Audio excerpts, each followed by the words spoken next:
We do have some sad news as well on the show because shortly before Christmas, at the end of November, I interviewed Johnny McKegney, who has been described as the Sherlock Holmes of local history because of the way he's brought together so many bits of Irish folklore which would otherwise have been lost. Johnny published all of these bits that he's been collecting over the past 40, 50 years in a beautiful hardback illustrated book called In the Aldigo Illustrated Irish Folklore. If you want details about the book, go to the website www.folklorebook.com. And unfortunately, Johnny passed away in early December. We'd like to send our condolences to his wife Teresa and his family. But we were delighted to have interviewed Johnny before, as I say, just shortly before he died, about his book. And I began by asking him how he had spent the last 40 years compiling everyday images of Irish rural life, and I asked him why he decided to document Irish heritage in this way. I remember when I left school, I thought there was nothing more to be found. Everest had been reached, the summit had been reached, and people had been to the North Pole, the South Pole. But in the shop, a customer would come in. I remember one particular man, Robbie Woods, and he would come in and he'd start telling me about old Campo, about a fire where 3 houses were burned opposite where I lived myself. And I remember taking out a biscuit bag and writing these stories down. And then I showed Robbie a photograph one day of Campo Main Street, and there was a building missing. And I said to Robbie, what was that? Oh, so that's the butter market.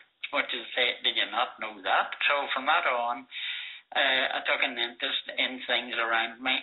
And then later on, whenever I was able to leave the shop for an evening, I would take the dog, and her and I would walk a mountain or a bog or a townland, and I could write all this in at night. And I loved researching old houses, corn mills, lime kilns, corn kilns, and I came on this particular, I call it an earthworks, for I didn't know what it was, so I brought down an archaeologist from Belfast, and he couldn't tell me what it was.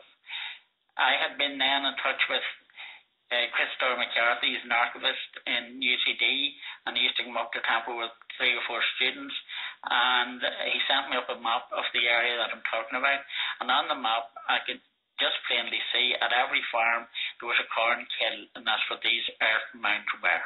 But the book really has much more than just that, because you've got all of these amazing illustrations and descriptions of everything included with the illustrations.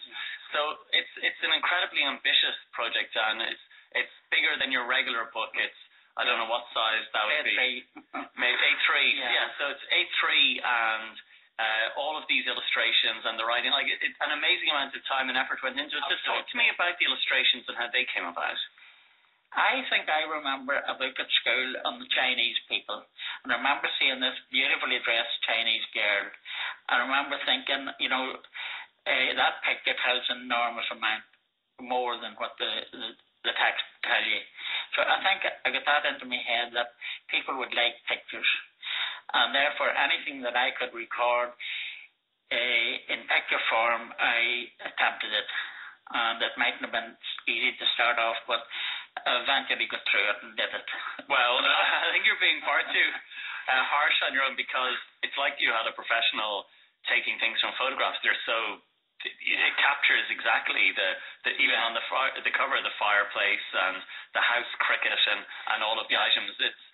You have a real skill in that area. I didn't start drawing until I was 27 years of age, and I think it must come through my father and his father, for they were great painters, and they made their own paint, they made their own putty, they made their own charts and traps, and they had their own forge, and they employed people. So I think it comes through hereditary. And do you think we've lost an awful lot of our kind of culture and our heritage? Because you talked jokingly about Starsky and Hutch being on the TV in the 70s in your introduction. And in a way, we've become very Americanized in terms of our houses and the things we watch and what we do, that we don't really have the old kind of things that you have captured so brilliantly in this book.